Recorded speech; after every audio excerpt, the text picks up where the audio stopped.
So here's the thing. You gotta realize she's 7. She's first grade. What really the first grade? But the book she's reading, she's got down. She's good at it. But it's to get it true by Sean Summers. She can read that? So I know a lot of you have heard of this. She's gonna read the Snuggliest Stone. I said, it's a little too easy. She's like, okay. So she challenged herself with reading. My brother's the first grade. How about if you came in with Mary? Yeah. She's her reading is what her report card says. She's in it. Middle of third grade. What's the middle of third grade? She's in third grade. Me reading it. All right. Yeah, she's. Chapter 16, The Called Shot. I studied the scoreboard carefully. I wanted to make sure I had everything right. It was the top of the 5th inning, game 3. The score was 4-4. Charlie Root was still on the mound for the Cubs. Joe Sewell was up for the Yankees. They went out to the on-deck circle.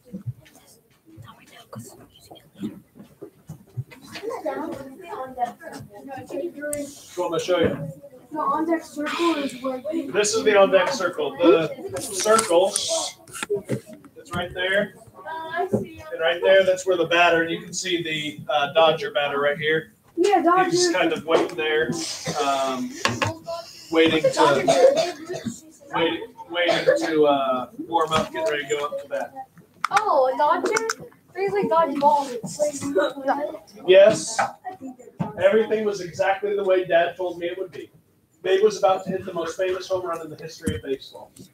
The crowd settled down and Root prepared to pitch to Joe Sewell. They played cat and mouse for a few pitches. Then Sewell rapped a sharp grounder to short. He was out by a step. The noise of the crowd increased as Babe approached. Home plate. It always did. He had booted a ball out in the left field in the 4th inning, and the fans were letting him have it. A single lemon flew out of the stands and bounded near home plate. A lemon is a lemon, like a real lemon. When life gives you lemons, make someone squeeze them for you.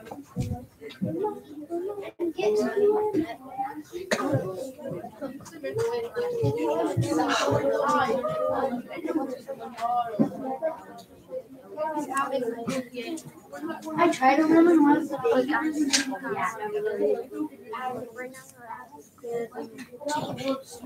And then he makes the stand. Then he makes a stand, and then he hits the ball. He makes a stand. Oh, dang, he flosses. He flosses over there. Third stage last.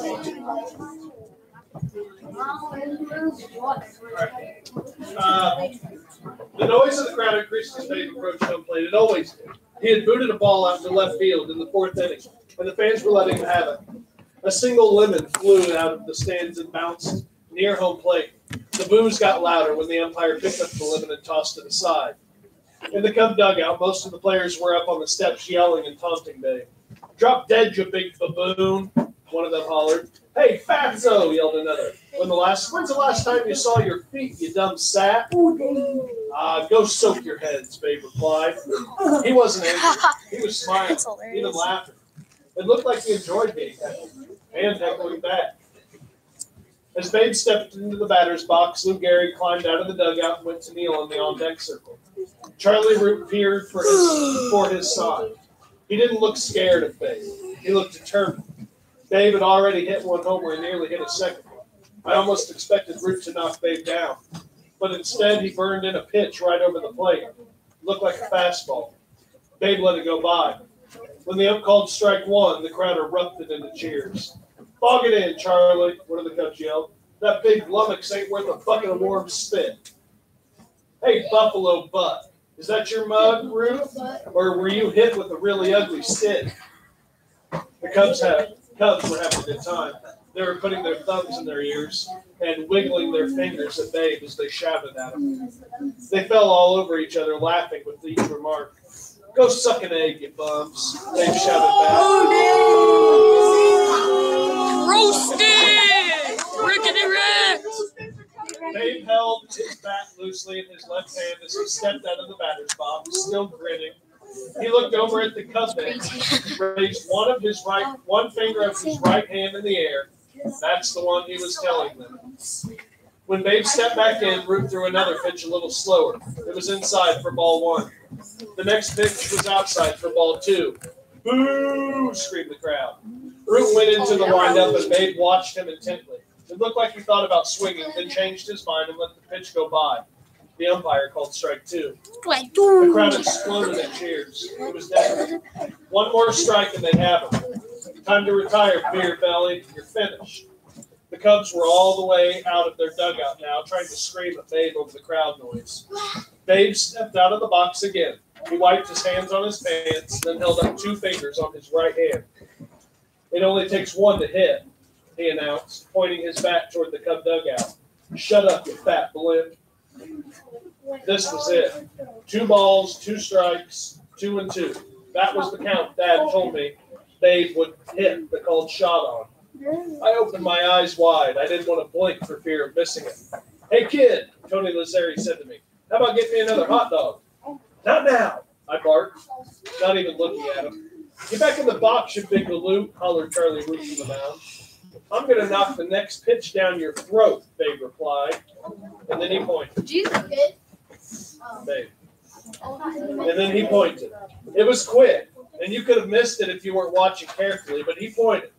I was sure of it. Right over Root's head, straight to center field. Babe was holding his bat in his left hand, resting it on his left shoulder. He took his right hand off the bat for an instant and pointed with 2 fingers of his right hand to center field. It was like he was aiming a gun. He pointed, I said to Lazzeri. Did you see him point? Sit down, kid. You're lucky we let you stay here. I don't think Root noticed that Babe pointed. He was looking at his glove as he was gripping the ball. Then he looked in for the sign and went to his windup. Babe didn't choke up on the bat, the way my Little League coaches always told me when there were 2 strikes. He held the bat right down at the end as usual. It was a curve, low and away. Babe lifted his right leg, took such a big swing that he almost fell down. The crack of the bat could be heard throughout Wrigley Field. This time, it was a line drive. Babe hit it so low that for an instant I thought the second baseman had a chance to catch it. Then the ball took off like a golf ball. It started sailing. On the Yankee bench, we all stood up to follow the flight of the ball. The center fielder raced back a few steps, but he could tell right away he had no chance. He stood there watching as the ball sailed far over his head. It disappeared deep into the bleachers, near the flagpole. And Joe, the scoreboard, Joey. Tony Lazzeri looked at me suspiciously. Boo! Screamed the fans. Almost instantly, stuff started to fly out of the stands and onto the field. Lemons, tomatoes, apples, bananas. People were flinging eggs and cabbages. Somebody tossed an umbrella. I turned to look at Babe, and he was laughing all the way to first base. He made a remark to the first baseman as he rounded the bag, and he said something to the second baseman, too. Babe pumped his fist with delight. He pointed to the Cub dugout and thumbed his nose. He was still laughing as he rounded third, laughing so hard he slapped his knee. He held up 4 fingers and waved at the Cubs. For 4 bases, I suppose. The Chicago dugout looked like a tomb. All the guys had been having so much fun heckling Babe. They sat back down on the bench like they'd been shot. I looked over at Franklin Roosevelt's box to see his reaction, but Roosevelt was already gone. He must have caught the first couple of innings and left. Did you see that? I said to the guys on the Yankee bench. He called his shot. He pointed to the center field and hit the ball right over him. I seen it, Joe Sewell said. Is Joe Sewell going to be?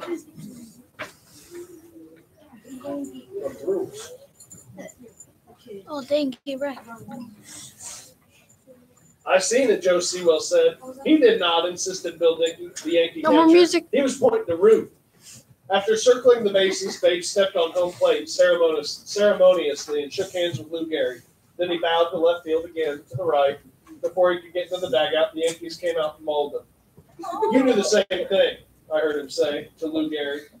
The umpire had to stop the game for a few minutes so the groundskeepers could pick up all the junk people had thrown onto the field. People were still buzzing about Babe's homer when Lou Gehrig finally stepped up to the plate. Some of them didn't even notice that Gehrig swung at Charlie Root's first pitch and drove it over the right field wall. The back-to-back Yankee homers made the score 6-4.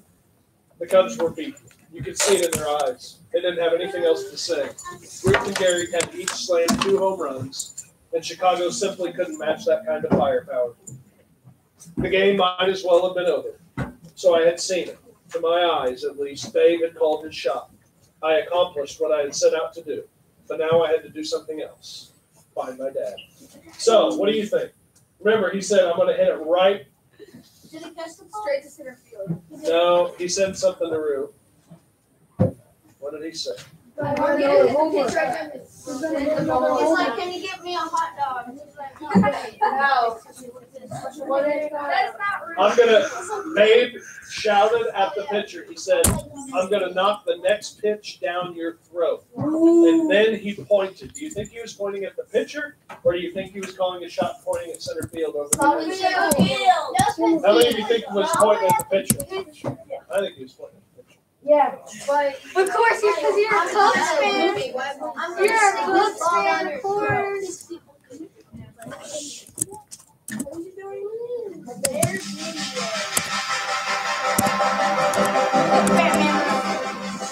Babe, number one, there's no question. He was one of the very greatest hitters ever. The 1932 series is Babe's last, yet it produces his greatest moments.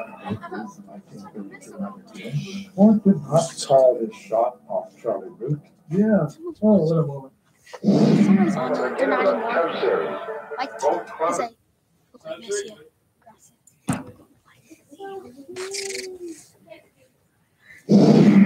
Get it with a Cub series. So look, there's the building in left field right there. Yeah, I see Look it. over there, you can see it. The I one on the see very it. left. It's over here. The windows are different, but it's the same building. To the window. To the wow. To the wow. Both clubs riding each other, doing everything. to get Dang, this together. stuff's like Well, orange. there's one particular time when I went to that, Charlie Root was pitching. Yelling from the Cub dugout was positively selfless, as well as from the fans. Where's the kid in the book? Did you hear what he's saying though? They were yelling from the dugout, from the fans. They were all yelling. They were in on this. This was a Chicago crowd, and they were throwing things and yelling. And Ruth was standing in the batter's box, yelling back at them between pitches. And the first pitch ball was a called strike. Well, I thought it was outside and didn't like it very much. More yelling, back and forth. Strike 2, more yelling. Well, I didn't like that one, so I let it go by. Well, I stepped out of the box, and by this time... I thought they said he had a really big bat. The volume coming from the stands was so loud that some of the Cub players were running out of the dugout and cupping their hands in their mouths to make sure we heard them. And then he makes his famous gesture. Well, I looked down at center field, I saw it. I said, I'm going to hit the next pitch ball No face. right past the flagpole. Well, good Lord, must have been good.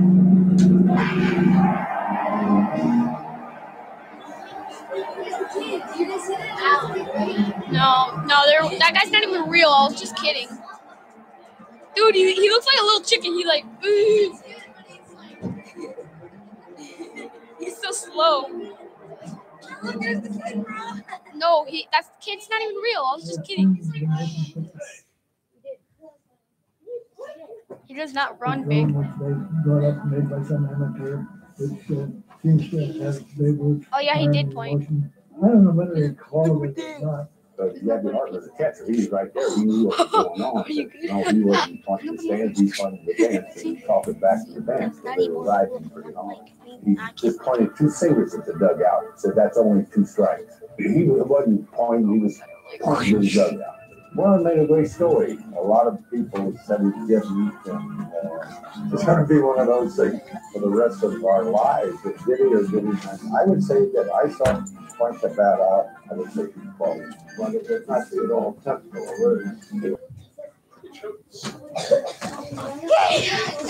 We don't have